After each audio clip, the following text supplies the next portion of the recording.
کچاپا دته خو بس سپای نه سپای زه ته ډېر یعنې دشته سپای مې راځه ما سره لیک دشته ده سارې ولنه سپای ده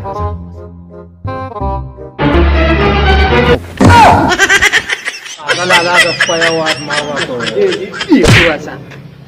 نو دا هغه دی کمتر دی ولې مې پرېږده مه بیا د پټکه ولې دی ساتلي دي راځه چې زه لکه لالا ګوره ډېر مزېدار کور دی وریجو ته مې ماتې وې چې دا لنټر په ورځ به دیګ پخ کړی که به نه وي نه مړه یو خو ستا پانسه کې کار راځه مړه وریجو ته مېړه شوی لکه جو سیده ته تا څه ته پاچې چې دې ته ځان نه جوړه کړې ته مړه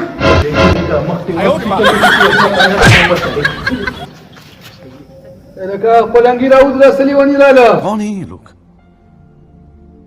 कहाँ से आते हैं السلام علیکم خان وعلیکم السلام خان صاحب خی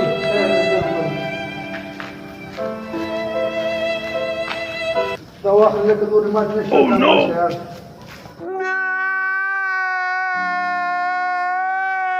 خان مړه سوالګري نه یا تا چې اشتخار کې چې د اخبار ورته کافي راغلي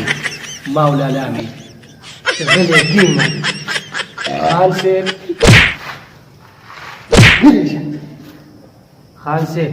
اته چې اخبار کې اشتهار ورکړو د نوکرۍ لپاره موږ دواړه وروڼه هغه سلسله کې راغلو ما ورکړی و ما دوه کسان پکار دي یو مالي یو مال لګیا تنخواه به څومره لیداره ته ووایي لکه چپا څو تنخواه صحیح ده پنجه صحیح ده په څو وخت کې پورې کړه د ځاني د پنجې نه ورته کم نه کړي زه خو یم چې شپږ سره به ورته یادې کړو که نه بس پنجه هم صحیح ده په پنجه شکر راځه دلته راځه هسې بس ټیک 15,000 روپۍ زموږ لپاره ډېر شي صحیح ده روبر پلنګي راوځه تا ته ما څوک نه آواز وکړو انجي دوی د خپل کار حواله کړه خان ګوره زه ګوره خانداني مالي او که نه ګورې زر دې موږ موږ تمانچه راوباسي ظالم تمانچه نه ده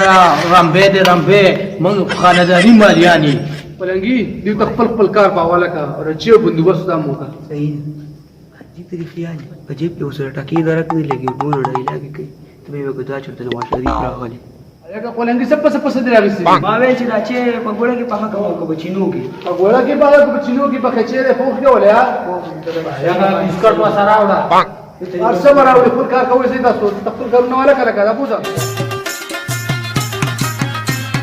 مونږ ملنګانو نه پسودم نه پزیانیو زمون په دنیا دا نه پزان نه پجهانیو ملنګي با منی ملنګي با منی ملنګي با منی ملنګي با منی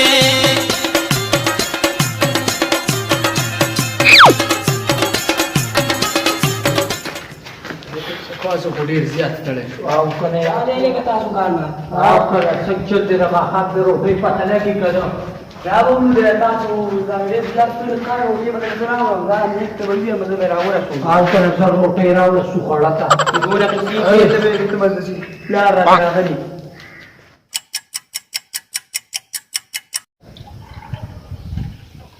لکه چپا دې روټي خو سمه مزه وکړه د خانانو د کور ته دال عجیبه خوند کوي بالکل خوند کوي